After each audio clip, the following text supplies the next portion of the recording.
सोमवती अमावस्या व्रत कथा या सुमति अमावस्या व्रत कथा। आइए कथा शुरू करते। आप प्रेम और श्रद्धा के साथ कथा का श्रवण कीजिएगा। किसी नगर में एक सेठ और सेठानी रहा करते थे। उनके 7 पुत्र और एक पुत्री थी। सातों पुत्रों का विवाह हो चुका था और पुत्री कुंवारी थी। तो उनके घर रोज एक साधु भिक्षा लेने आता था। तो जब उस सेठ की सातों बहुएं उसको दक्षिणा रखने आती तो उन्हें वह सदा सुहागन रहो का आशीर्वाद देता, वह सौभाग्यवती रहने का आशीर्वाद प्रदान करता। लेकिन जैसे ही वह कन्या उन साधु को दक्षिणा देने आती तो वह उनसे केवल यही कहता कि तुम हमेशा खुश रहो, भगवान तुम्हें हमेशा खुश रखे। इस बात से वह लड़की बहुत ही परेशान हो चुकी थी। वह मन में सोचती कि यह मेरी भाभियों को तो सदा सुहागन व सौभाग्यवान रहने का आशीर्वाद देते हैं और मुझे केवल खुश रहने का ही आशीर्वाद क्यों देते हैं। इस प्रकार से वह मन में विचार करने लगी और उसने एक दिन अपनी माँ से बोला कि माँ, ये साधु महात्मा मेरे सातों भाभियों को तो सदा सुहागन व सौभाग्यवती रहने का आशीर्वाद देते हैं और मुझे केवल खुश रहने का ही आशीर्वाद क्यों देते हैं। तो उस लड़की की माँ भी सोच में पड़ गई और उसने उस साधु से पूछा।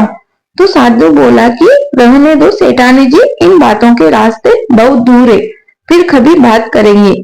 लेकिन वह सेठानी नहीं मानी और वह जिद पे अड़ गई कि नहीं साधु महात्मा, आप तो मुझे आज कारण बताकर ही जाओ कि आप मेरी बेटी से केवल खुश रहने का आशीर्वाद क्यों देते हैं और मेरी बहुओं को सुहागन रहने का आशीर्वाद देते हैं, ऐसा क्यों? मेरी बेटी को सौभाग्यवती रहने का आशीर्वाद आप क्यों नहीं देते? तब वह साधु बोला कि अच्छा सेठानी जी, आप ज्यादा ही हट कर रही है, तो मैं आपको बता देता हूँ, आपकी इस कन्या के भाग्य में सुहाग नहीं है। और साधु की इस बात को सुनते ही सेठानी को अपनी कन्या के सुहाग की चिंता सताने लगी और वह मन ही मन में विचार करने लगी कि अब मेरी कन्या का क्या होगा। तो उसने उन साधु से इसका निवारण भी पूछा और कहा कि हे साधु महात्मा, आप तो सब कुछ जानते हो, आप ही अब मुझे यह बताओ कि मेरी कन्या को सुहाग कैसे प्राप्त होगा। तब वह साधु बोला कि आपकी कन्या को साधु एक ही स्त्री दे सकती है जो 7 समुद्रों के बीच में एक टापू है जहाँ पर रहती है और उसका नाम सोमा दोबिन है। आपकी कन्या यदि वहां जाकर सुमा दोबिन की सेवा करेगी तो वह अवश्य ही आपकी कन्या को सुहाग प्रदान कर देगी। साधु की यह बात सुनकर सेठानी ने अपने मन में निश्चय किया कि मैं अपनी बेटी को अवश्य सुमा दोबिन के पास भेजूंगी, परंतु किसके साथ। ऐसा सोचकर वह सबसे पहले अपने सबसे बड़े बेटे के पास गई और उससे बोली, बेटा तू अपनी बहन को ले जा, 7 समुद्रों के बीच में एक टापू है जहाँ पर सोमा दोबिन रहती है, वहां पर वह तुम्हारी बहन को सुहाग प्रदान कर देगी, इसीलिए तू ले जा। लेकिन बड़े बेटे ने मना कर दिया कि माँ, आप ये क्या बोल रहे हो, मैं इतना दूर लेके कैसे जाऊंगा इसको, और मेरे बाल बच्चे भी है, तो मेरे जाने के बाद या फिर मुझे कुछ हो गया तो मेरे बच्चों का ध्यान कौन रखेगा। माताश्री, मैं नहीं जाऊंगा। तब सेठानी ने सोचा कि अब क्या करूं। वह उससे छोटे बेटे के पास गई, उसने भी ऐसे ही बहाने बनाए। इसी प्रकार से उस सेठानी के 6 बेटों ने ऐसे ही बहाने बनाकर अपनी माँ की बात को टाल दिया।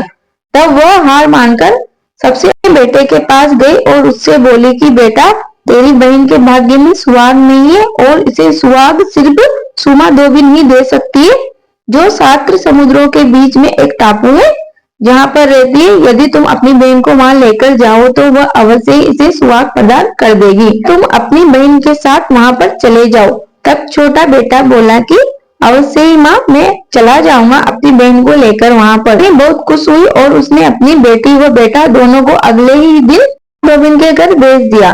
दोनों बहन भाई चलने लगे। चलते चलते उन्हें एक जगह पर शाम हो गई तो वह वहां किसी पेड़ के नीचे सो गए। तो उस पेड़ पर एक उड़न पखेरू रहा करती थी जिसके बच्चों को रोजाना वहां पर एक सर्प आता और खा जाता। तो वह सर्प उस दिन भी वैसे ही आया। तो आधी सी रात गई और वह सर्प पेड़ पर चढ़ने लगा। इतने में उसके भाई की नींद जाग गई और उसने देखा कि वह सर्प पेड़ पर चढ़ रहा है और ये तो अभी उस उड़न पखेरू के बच्चों को खा जाएगा। तो उसने अपने म्यान में से तलवार निकाली और उस सर्प के 2 टुकड़े कर लिए और अपने सिरहाने के यहाँ रखकर सो गया। जब सुबह हुई तो वह उड़न पखेरु चुगा लेकर आई। तो जब उसने देखा कि उसके बच्चे आज जीवित हैं, तो वह मन में सोचने लगी कि इतने दिनों से तो मुझे मेरे बच्चे जीवित नहीं मिलते थे और आज मुझे कई दिनों बाद मेरे बच्चे जीवित मिले हैं। ऐसा सोचकर वह अपने बच्चों को चुगा देने लगी, लेकिन वह चुगा नहीं लेते। जब वो इधर मुंह करती तो बच्चे दूसरी तरफ कर लेते। तो वह कहने लगी कि हे नाथ, बहुत दिनों बाद तो आज मुझे मेरे बच्चे जिंदा मिले हैं और आज ही यह चुगा नहीं ले रहे हैं। तब वहां पर आकाशवाणी हुई कि तेरे बच्चे चुगा तब लेंगे जब तू यहाँ नीचे सोए हुए 2 प्राणियों को उठा। पखेरु ने उन दोनों बहन भाइयों को जगाया और कहा कि तुम कौन हो और तुम्हारी वजह से आज मेरे बच्चे चुगा नहीं ले रहे हैं और इतने दिनों से यह मुझे जिंदा भी नहीं मिलते थे।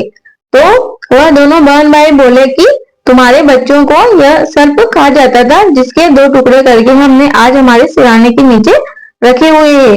ऐसा कहकर उन दोनों बहन भाइयों ने उस उड़न पखेरु को सर्प के टुकड़े दिखाए। तो वह उड़न पखेरु उनसे कहने लगी कि आपका बहुत धन्यवाद, आपने तो मेरे बच्चों की रक्षा की है। अब आप मुझे ये बताओ कि मैं आपकी किस प्रकार से सहायता कर सकती हूँ और अपना यह ऋण उतार सकती हूँ। तब वह दोनों बहन भाई बोले कि हमें तो सुमाधोबिन के पास जाना है, जो इन 7 समुद्रों के पार एक टापू है जहाँ पर रहती है। यदि आप हमारी सहायता ही करनी चाहती हो तो हमें उस टापू तक पहुंचा दो। तो वह उड़न पखेरु बोले कि हाँ, मैं जानती हूँ सुमाधोबिन का घर, मैं तुम्हें अवश्य ही वहां पर ले चलूंगी, तुम दोनों मेरे पंखों पर बैठ जाओ। इस तरह वह दोनों बहन भाई उड़न पखेरु के पंखों पर बैठ गए और उड़न पखेरु ने उन्हें सुमाधोबिन के घर के पास छोड़ दिया और कहा कि यह सुमाधोबिन का घर है। वह दोनों बहन भाई सुमाधोबिन की नगरी में रहने लगे। सोमाधोबिन के 4 बेटे थे और 4 ही बहुएं आ रही थी। वह चारों बहुएं काम के लिए आपस में रोजाना लड़ा करती थी। जब से वह साहूकार की बेटी वहां गई थी, वह रोजाना सुबह सबसे पहले जाकर सुमाधोबिन के सारे घर का काम करके आ जाती। ऐसे में सुमाधोबिन की बहुओं को सारा काम तैयार मिल जाता और वह आपस में झगड़ती भी नहीं थी, क्योंकि वह काम के लिए आपस में झगड़ती थी। तो एक दिन सुमाधोबिन के मन में विचार आया कि आजकल बहुओं के लड़ने की आवाज नहीं आती, यह कैसे झगड़ा नहीं कर रही। तो सुमाधोबिन ने अपनी बहुओं से पूछा कि आजकल तुम सारी की सारी लड़ाई झगड़ा कैसे नहीं करती हो। तो वह चारों बहुएं एक ही स्वर में बोली कि सासू माँ, हम क्यों लड़ाई करेंगे, हमें तो सारा ही काम पहले से ही तैयार मिलता है, हमें कोई काम नहीं करना पड़ता।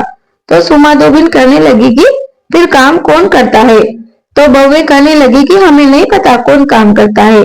तो सुमाधोबिन ने मन में विचार किया कि काम करती कौन है। तो वह एक दिन रात को सोई नहीं, देखती रही कि देखें काम कौन करता है। की बेटी सोचने लगी कि आज तो मैं काम कैसे करके आऊंगी, सुमाधोबिन तो जागी हुई है। लेकिन सुबह होते होते सुमाधोबिन की आंख लग गई। इतने में वह साहूकार की बेटी गई और काम करने लग गई और जहां तक सुमाधोबिन की आंख खुली तो वह काम करके वापस आ गई। तो सुमाधोबिन सोचने लगी कि मुझे थोड़ी देर नींद आई, जिसमें ही सारा काम मुझे तैयार मिला। कल मैं अपने हाथ की उंगली चीरकर बैठूंगी तो मुझे दर्द के मारे नींद नहीं आएगी और मैं उसे पकड़ लूंगी जो मेरे घर का काम करके जाती है। तो अगले दिन ऐसा ही हुआ। सुमाधोबिन ने अपनी उंगली चीर ली और बैठ गई। तो उसे दर्द के मारे सारी रात नींद नहीं आई, लेकिन रात्रि के अंतिम पहर में उसकी आंख लग ही गई। इतने में वह साहूकार की बेटी आई और सारा काम करके चली गई। जब सुमाधोबिन की नींद खुली तो उसे फिर से सारा काम तैयार मिला। तो अबोधोबिन ने निश्चय किया कि मैं अगले दिन अपने हाथ की उंगली चीरकर उसमें नमक मिर्ची भरकर बैठूंगी तो मुझे बिल्कुल भी नींद नहीं आएगी और मैं उस औरत को पकड़ लूंगी जो मेरे घर का काम करके जाती है। तो सुमाधोबिन ने ऐसा ही किया। उसने अपने हाथ की उंगली चीर ली और उसमें नमक मिर्ची भर ली, जिससे दर्द की मारे उसे रात भर नींद नहीं आई। सुबह होते होते झूठ मार सोने का नाटक किया तो वह साहूकार की बेटी आई और सारा काम जैसे ही करके जाने लगी तो सुमाधोबिन ने उसका पल्लू पकड़ लिया और बोला कि तुम कौन हो जो रोजाना मेरे घर का काम करके जाती हो। तो वह साहूकार की बेटी उसके चरणों में गिर गई और बोले कि मुझे आशीर्वाद दीजिए। तो वह सुमाधोबिन आशीर्वाद देती है कि सदा सुहागन रहो। ऐसा आशीर्वाद सुनकर वह कन्या खड़ी और बोली कि मैं बहुत दूर एक नगरी है, वहां पर एक साहूकार रहते हैं, उनकी बेटी हूँ और मेरे भाग्य में सुहाग नहीं है और आप मुझे सुहाग प्रदान कर सकती है, इसीलिए मैं आपकी सेवा करती हूँ। सुमन बोली कि तुम्हारे साथ और कौन है?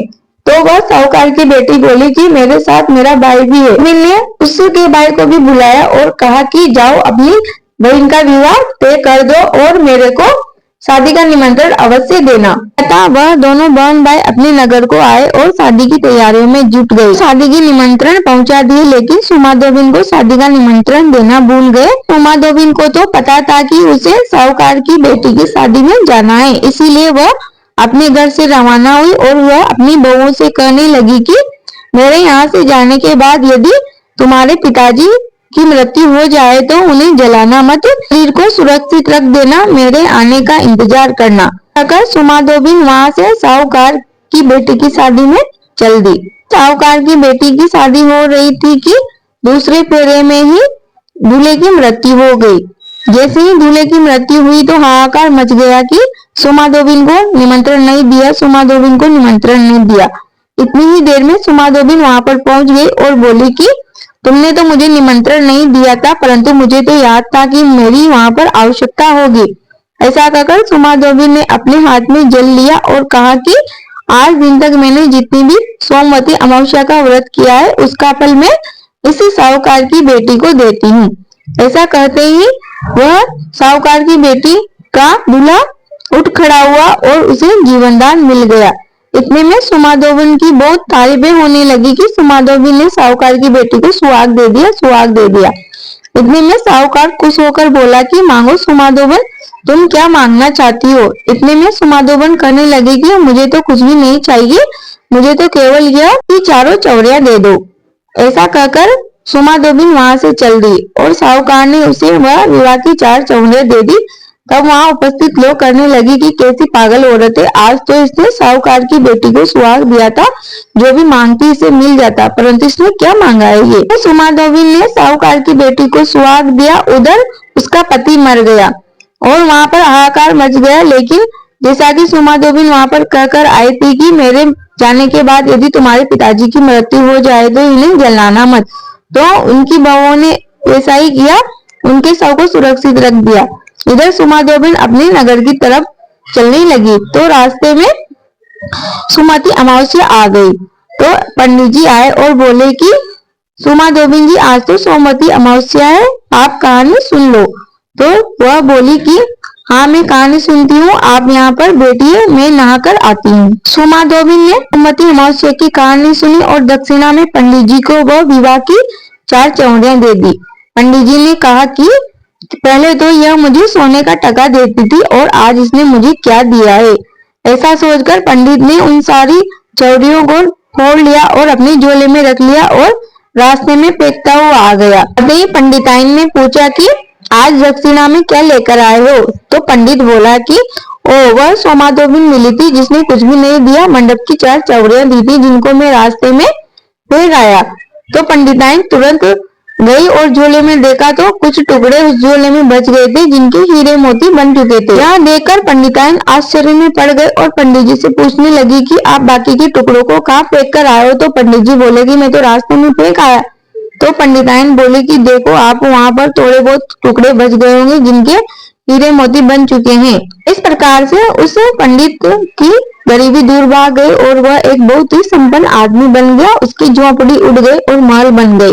इधर सुमाधोबिन अपनी नगरी में पहुंची तो उससे बच्चे बूढ़े सब कहने लगे कि आपके पति तो मर गए हैं, आपके पति तो मर गए हैं। लेकिन सुमाधोबिन ने कोई उत्तर ना देते हुए वह अपने घर की तरफ चल दी और घर जाकर हाथ में जल लेकर संकल्प किया कि मैंने जो इतने वर्षों से सोमवती अमावस्या का व्रत किया था वो तो मैं सेठ की बेटी को दे आई, लेकिन जो मैंने आज रास्ते में सोमवती अमावस्या का व्रत किया है उसका फल मेरे घर के धनी को लगना।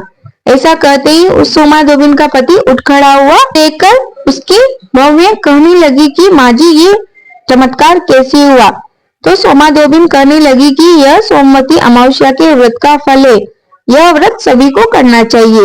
तो सुमाधोबिन ने इस व्रत के बारे में सभी को बताया और पूरे नगर में कहवाया गया कि सोमवती अमावस्या का व्रत करने से सौभाग्य व स्वाद की प्राप्ति होती है। सभी स्त्रियों को यह व्रत करना चाहिए। सोमवती अमावस्या मैया, जैसा फल आपने सोमा धोबिन और साहूकार की बेटी को प्रदान किया, वैसा ही फल हम सबको प्रदान करना। यह कथा यही समाप्त होती है। कथा अधूरी रही हो तो पूरी कर जो, पूरी हो गई हो तो मान कर जो।